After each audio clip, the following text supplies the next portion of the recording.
Welcome to Bunny Trails, a whimsical adventure of idioms and other turns of phrase. I'm Shauna Harrison. And I'm Dan Pugh. Each week, we take an idiom or other turn of phrase and try to tell the story from its entry into the English language to how it's used today. Have you ever seen someone trying to get another person to do something for them while being rude to the very person they're asking help from? I feel like I see this all too often, especially in online conversations. Why insult someone when you're also asking for their cooperation? Like, just be nice. Kindness is far more effective. And it's like the old saying goes, you catch more flies with honey than you will with vinegar. This is a good one. I like this. It is. And it was really interesting to research. So, according to the Oxford English Dictionary, to catch more flies with honey than vinegar means, quote, it is more effective to be polite and ingratiating than to be hostile or demanding, end quote. Ingratiating is a really big word. Yeah, it's about gratitude, ingratiate, just kind of similar words there. So you're letting them know that you appreciate their assistance before they've given it to you. Right. And so generally speaking, that's the better way to go. And I read somewhere that you can rule by fear or you can rule by respect. But once you start ruling by fear, you can never go back to ruling by respect. And I always felt like that was an extreme version of this type of phrase. More people will want to be around you if you're nice and polite than if you're angry and rude. And that isn't just a matter of leadership, but it's a matter of any type of interaction. And we're going to start with an example in 1624. And this comes to us from Middle French with the feast of St. Francis de Sales. And it was later known as the Bishop of Geneva and even still later known as the Doctor of the Church. And then once more later known as the patron of the Catholic press and journalists. So that is St. Francis there, de Sales. For this one, you're going to have to pardon my French, but in the literal way, not in the idiomatic way. You can see episode 110 for more information on the idiom part of my French. But here is the phrase, quote, according to the Louis de la Rivière in his Vie de Saint François de Sales, the doctor and bishop of Geneva of St. Francis de Sales told his friend and prodigy Jean-Pierre Camus, bishop of Belley, soyez toujours le plus doux que vous pourrez, à souvenez-vous que l'on prend plus de mouche avec une cuillère du miel qu'avec 100 barres de vinaigre. Always be as gentle as you can, and remember that one catches more flies with a spoonful of honey than with 100 barrels of vinegar. End quote. I speak French like a child learning how to read, and not even a particularly gifted child. So that is one origin from the French languages, and it's being translated into English there. I really like this though because it's like that. Always be as gentle as you can. Mm-hmm. Is an interesting way to put that. It's like, you're being delicate with it, not just, being overbearing or whatnot. So Right. Yeah, exactly. We also see it used a few decades later in the Italian language.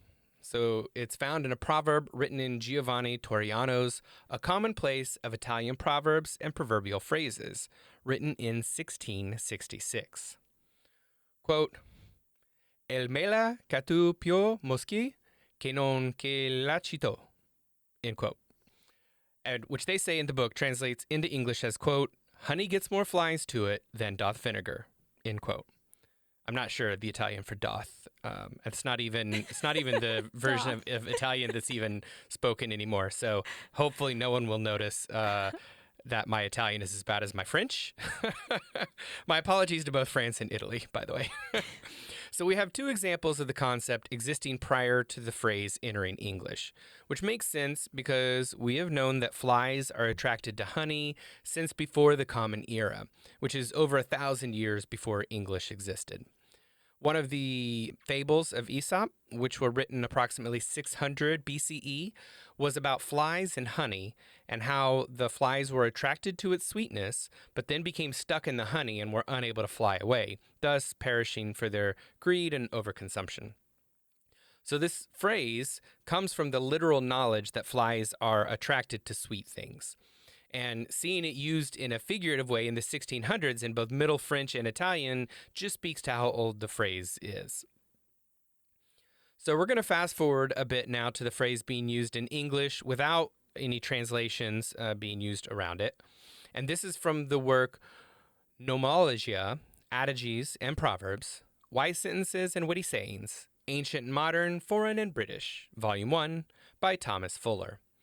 And it is dated 1732.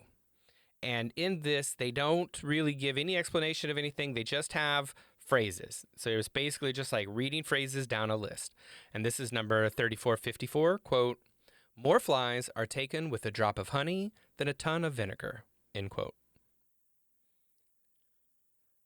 So no other explanation, no other pieces, not written in a different language. Here it is in English, being used just in English. It's just like, here's an adage. Yeah, here's an adage that we say. Here's one that you might know this. Right. And I think that that's the thing to keep in mind, that in every one of these examples, we're seeing it used and then translated into English, and then in this piece we're seeing it used, but in all of these cases it's being used as in kind of like as the old saying goes. So we have no idea really how old this particular phrase would be, but we know that when people are referencing it in all of these, it's referenced as if it's already something people know. This next one is one of the common misinformation pieces of the internet. I found many locations citing Benjamin Franklin as the originator of this phrase, while others claim he was the first to use it in English. Clearly, neither of these things are true. Still, he did use the phrase, and his popularity certainly couldn't have hurt its spread. But I think it was pretty well spread already in English by the time Benjamin Franklin used it, because he uses it in Poor Richard's Almanac, which is the 1744 edition, which is not one that is not a book that is written for like the elite, right? Right. So yeah, it's yeah. written for farmers. Quote, "Tart words make no friends. A spoonful of honey will catch more flies than gallon of vinegar," end quote. Now, like all of Poor Richard's almanacs, this one is chock full of quotes. We're going to explore more of them in our behind the scenes video, which airs every Friday on our Patreon. That's patreon.com/bunnytrailspod. Well, here's another example from the New and Complete Dictionary of the German and English languages, composed mostly from the German dictionaries of Mr. Adelung and Mr. Schwann. This is Volume 2, H through R, and is dated 1798. This entry has a German phrase followed by its English equivalent. Quote, "Mit Glimpf richtet man mehr aus als mit Härte. Mildness will go further than rigor. You catch more flies with honey than with vinegar," end quote. So I wasn't familiar with Glimpf, as it doesn't seem to appear in modern German, but it's actually an archaic Middle High German word meaning favor, grace, or courteousness. Okay. Yeah. I do think it's interesting. So the word rigor here being like, a strictness as opposed to, like people hear rigor. In the U.S., it's often used as a way to say that something's structured, and and it's like used as a positive of like something's like rigorous means you've put in hard work or dedication or commitment of some kind. And while that is also true, in this case, it's more like talking about that strictness or that severity, Yeah, exactly. as opposed to that counter to that being mildness. So Exactly, yeah. Here's an example from the Leicester Journal, England, dated March 12th, 1847. Fortunately for you and me, it is in English. So in it, Mr. Winks, who has been defeated in his attempts to pass a resolution a number of times, tries to take on a different approach. Quote, "On Tuesday last, at the weekly meeting of the board, there was a large attendance of members, in consequence of the hackneyed and thrice defeated motions of Mr. Winks and Mr. Austin, being again about to be introduced for discussion, a discussion which has already become threadbare and no doubt disgusting and heart-sickening to our readers. After the usual preliminary business had been disposed of, Mr. Winks, in a smooth and cunning manner, and in the hope of catching more flies with honey than vinegar, brought forward his motion," end quote. So the tactic here did not work. Despite attempting to appeal to some voters' senses by helping them, the masses were not fooled, and the article goes on to say Mr. Wink's motion was met with the defeat it so richly deserved. That's brutal. Yeah. So basically, he didn't even type everything when they put it all in the paper. There was a whole section they said, I'm going to spare you the ridiculousness of this. But regardless of how, with this backdoor motion of him trying to open the conversation up by taking a different approach at it, it had already been turned down 3 times, and it was voted against to be tabled at the last meeting. So actually, him bringing it up was a gross misconduct of the order of the board. And Ah, so that ended up coming up, and then they ended up basically just closing the meeting because it became kind of vitriolic and problematic. But and so Mr. Winks was I don't. They didn't use the word censured, but that's the concept that I understood it as. Censured basically, said verbally told that you're out of line, and yeah, like we're putting reprimanded, kind of. reprimanded, that kind of thing. Yep. So the next one is from the Daily News out of Perth, Australia, and is dated September 1st, 1899. This is from a discussion on the railway system and the desire to reduce suburban fares. Quote, after all, there was a greater chance of catching more flies with honey than with vinegar, and there was a possibility of arriving at the ends they desired if they worked amicably together and dealt with the subjects in a temperate way. End quote. This next one's a joke that was republished in the Star Independent out of Pennsylvania, USA, dated May 14th, 1915. It's a short piece making fun of the pure food law. Quote, you can catch more flies with honey than with vinegar. How about glucose as a substitute for honey? Are the flies all wised up on pure food products like everyone else? Louisville Courier Journal, end quote. Wow, if that isn't a familiar argument. But it was republished in this other paper. So reposts were common even before computers, though at least Oh, yeah. this one was Yeah. credited where they got it from, which is more than one might expect from Reddit. Okay, here's an example from Canada's #1 prospector of the day, Viola Macmillan. This is from the Evening Star out of Washington, D.C., USA, dated October 5th, 1947. This was quoted in a story about her and her move from law office stenographer to million-dollar miner. In it, they note her work in getting a Canadian cabinet minister, to take interest in a change to prospecting, as the need for metals kept rising in Canada due to the war efforts, but the number of men in the field kept decreasing for the same reason. And it didn't seem that the Canadian government had caught on to that, but she was a smart cookie, as they would say. And so she was really trying to get the Canadian government on board with trying to find more efficient ways to do prospecting rather than just sticking dynamite in the ground and blowing it up and seeing if any metals fell down. Oh, okay. Well, Yeah, yeah. So here's from the article, quote, but the minister soon found out what prospectors who have worked in the field with the queen bee, as they call her, already knew. She's as hard-headed in business as the shrewdest mining mogul you could find. Before she left Ottawa, Viola Macmillan had made the minister agree to go along with her program. I like a good fight as much as any of my men, she admits, but I've found that the old saying, you can catch more flies with honey than you can with vinegar, is true. End quote. there you go. I like a fight as good as I like a good fight as much as any of my men.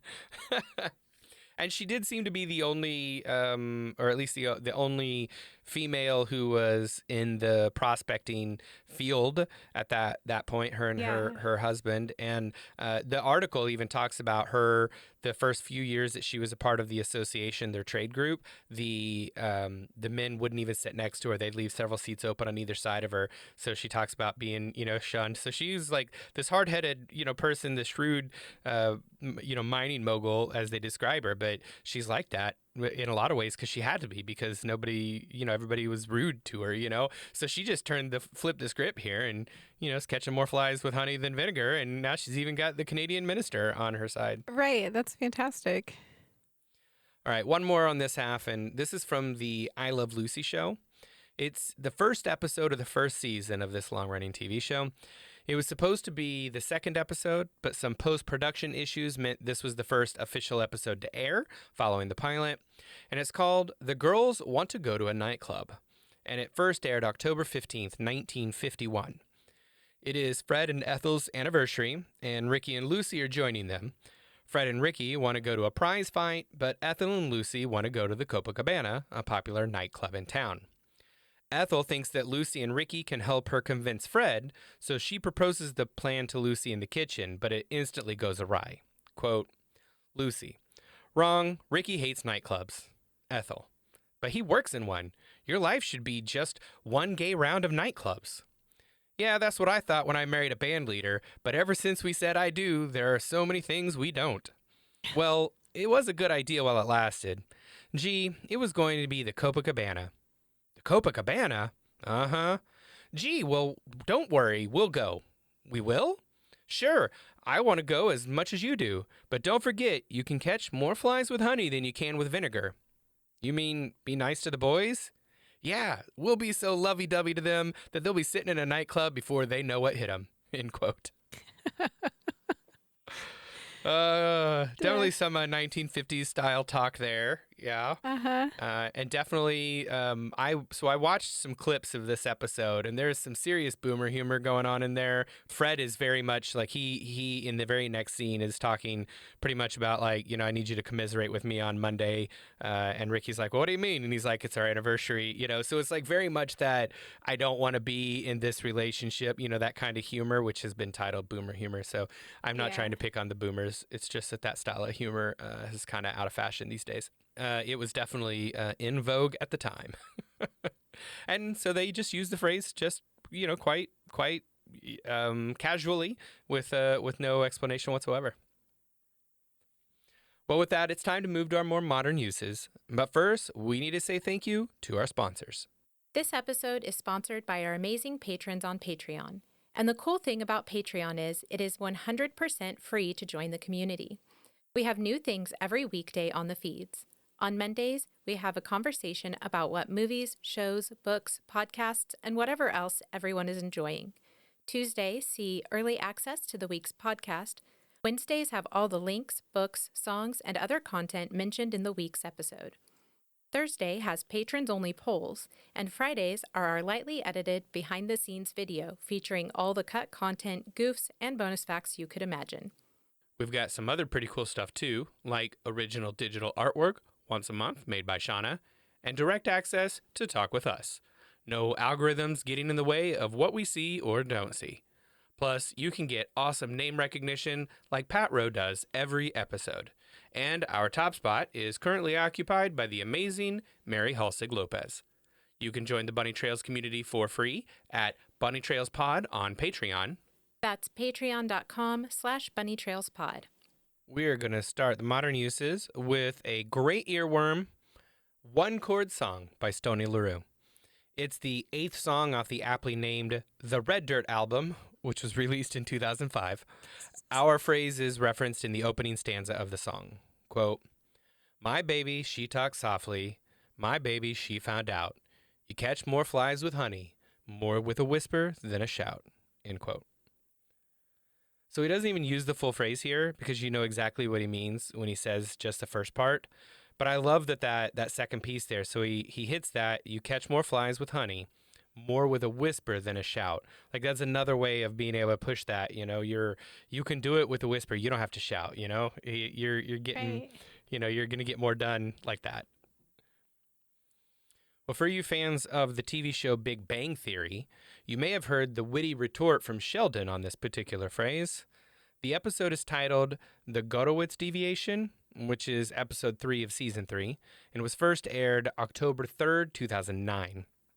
In it, Leonard uses our phrase to Sheldon, quote, Leonard, I'm just saying, you catch more flies with honey than with vinegar.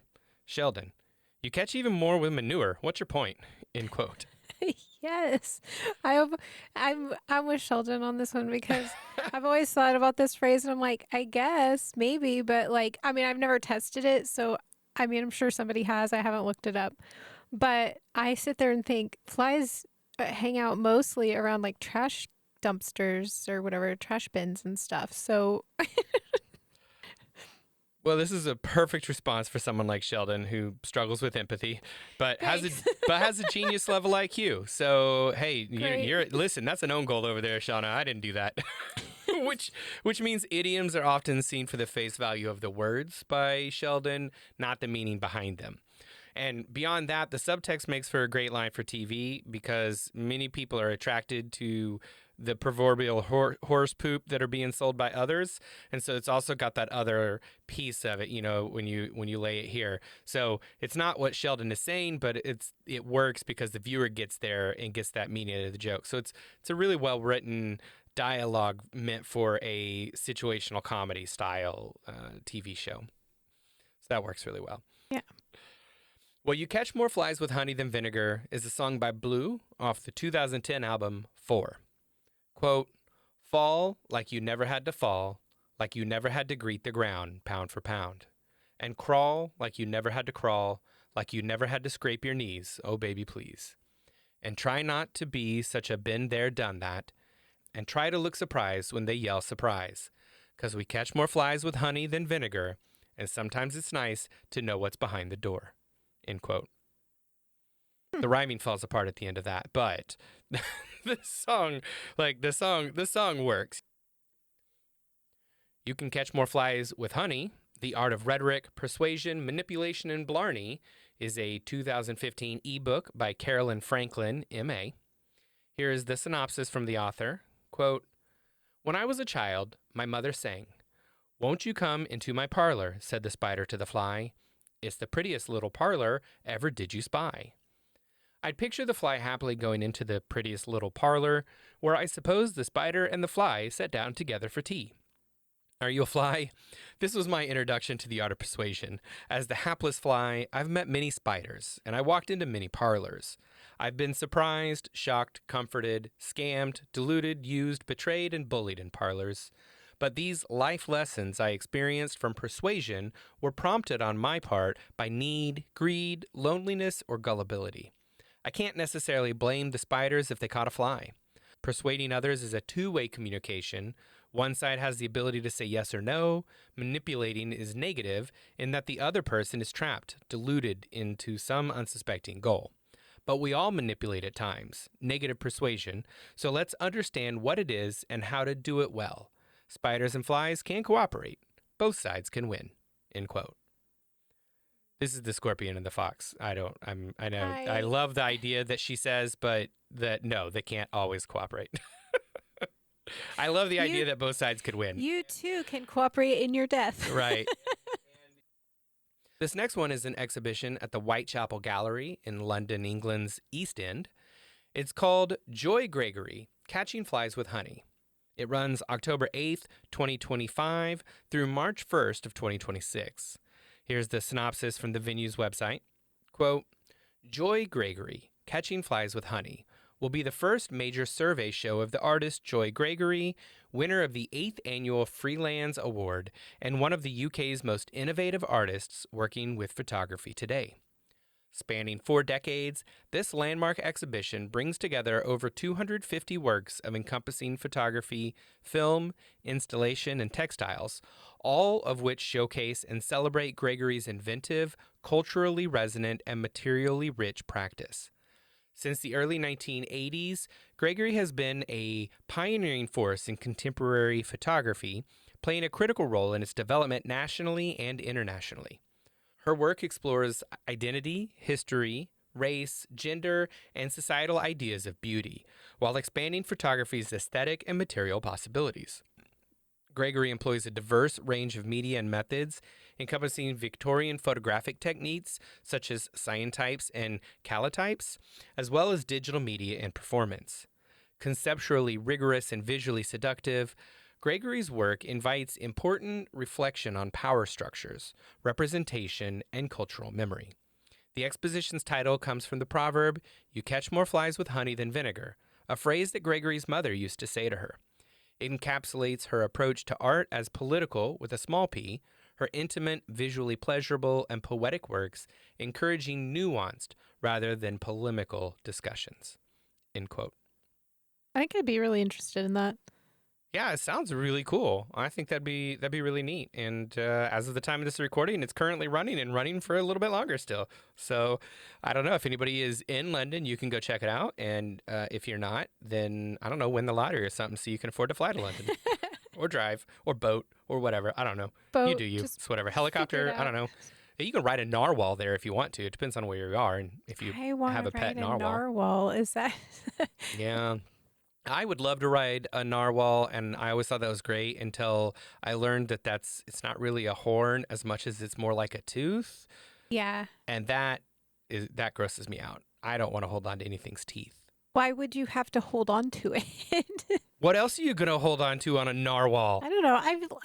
I've ridden a horse bareback in the ocean. I see. And so it's your assertion that your experience riding bareback horses on a beach. Now you are an expert at narwhal wrangling No, and riding I a just, narwhal across an I ocean or feel sea or like channel to England. I might have a decent chance at staying on it. Shauna, for you, is this the equivalent of when guys say they could take a bear in a fist fight? Probably, yeah, yeah, yeah. I could totally ride a narwhal. It's fine. Well, I would get my butt kicked by a bear in a fist fight. So, well, that is not a positive thing, but I have always liked the positive message behind this phrase. It is usually better to be sweet than to be bitter. Of course, that's not always true. And actually, it's not even always true in a literal sense either. Fruit flies, for example, are attracted to vinegar, not honey. And if you ever get those little fruit fly traps, like in the United States, they sell them in like this little apple, and you open them up, and they're full of a vinegar compound in there. So, and that's what the fruit flies do. They all go in and they dive into to vinegar, and then they die in there. So, but sometimes being sweet just doesn't work. Is my point. You've got to be firm instead. That doesn't mean that you have to be mean or harsh, but it does mean you've got to recognize when kindness isn't getting the job done.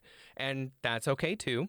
I still try and start with kindness whenever I can, and then I just adjust my approach if I need to. Well, that's about all we have for today. If you have any thoughts on the show or pop culture references we should have included, reach out to us on Patreon, patreon.com/bunnytrailspod, or comment on our website, bunnytrailspod.com. It is poll time. Recently, we posed this question to our patrons. How have you tried to learn another language? The most common is language apps like Babbel, Rosetta Stone, Duolingo, and others. School coursework came in second, with consuming content in the language as third. Other options being tried are travel to where the language is spoken and practicing with a native speaker. All those are great if you have access to Sure. them. We also asked what languages our patrons are learning. Cheryl says, quote, I love learning languages. I'm studying French and Italian, end quote. She could have helped with the episode. Yeah. So, Cheryl, I'd like to apologize to you more so than probably anybody else. Heather adds, quote, I would love to practice with native speakers one day, but I get tongue-tied and everything goes right out of my head. My 698-day streak on Duolingo shows that gamification and the little ding of rewards really works for my brain. But for right now, my best immersion is media, news, dramas, music, etc. I get most of my news in Spanish these days. A bonus is the lack of U.S. perspectives. And watch and listen to lots of shows and music. I read a bit in Spanish and Korean, but it tires me out quick, end quote. I mean, kudos. That's a lot of day-to-day effort with the 698-day streak. Shauna's particular version of ADHD is in awe right now. The only thing I've managed to do, I think, is be alive for 698 days in a row. Shauna is frustrated that the treatment for ADHD is taking a pill at the same time every day, and she's just like, surely there's got to be a different way, right? This like every day? Every day. Are you sure? JGP says, quote, I'm absolutely awful at languages, but love trying to learn them anyway. I use a bunch of different apps, but also watch shows and movies as well. There used to be a web browser extension that would let you have the subs for more than one language on at the same time when watching Netflix or YouTube, and that was great, especially for learning to recognize short phrases. It stopped working, but now sometimes I will pause and switch between the offered subs to try and figure out the specific words being said and how it might relate to the translated version of the English subs provided. It can be very interesting, especially with other languages' idioms, end quote. Yeah, that makes sense. I could totally see that. I do Yeah. like, having the closed captioning on, seeing the subtitles as I'm doing stuff, just for lots of reasons. But Mm-hmm. for me, I've been on again, off again with Spanish since 7th grade. I tried Rosetta Stone first, and then I used Duolingo and Babbel over the last 2 decades. But my hearing loss makes even my native language difficult sometimes. So I've always done better with reading non-native languages than speaking them. I do okay in Spanish speaking countries, but only if those I interact with are patient. I think the fact that I'm genuinely trying helps them feel more comfortable with me, and we laugh at my mistakes together. Like when I ordered a burger in Costa Rica, sin lechuga y caballo instead of cebolla. And so I said I didn't want any lettuce or horse on my burger. So, if you're still listening, it means you stuck around after I mostly butchered 3 other languages in this episode, too, though I did really try. And that's the point. I genuinely am trying. I'm not always that good at it. Alan says, quote, I was in French immersion in school, did a certificate in teaching French immersion, and now I'm on the French immersion sub list for the public schools in my city. I also did Latin, German, Italian, and Spanish in university, which I can understand and speak to varying levels. I tried to learn Romanian with Duolingo when I was working with a Romanian, but I gave up when it got stuck on the very beginning stuff. I'm not sure why, but it just kept giving me the same material over and over, end quote. Okay, Alan, I apologize for the French, German, and Italian. And Dustin with the sweetest meet cute adds, quote, I learned Korean by living there and falling in love with my wife, end quote. It's very sweet. That is very cute. As a reminder, our silly polls mean absolutely nothing and are not scientifically valid, and patrons of all levels, including our free tiers, can take part. Head over to patreon.com/bunnytrailspod to take this week's poll. Thanks for joining us. We'll talk to you again next week. Until then, remember, Words belong to their users.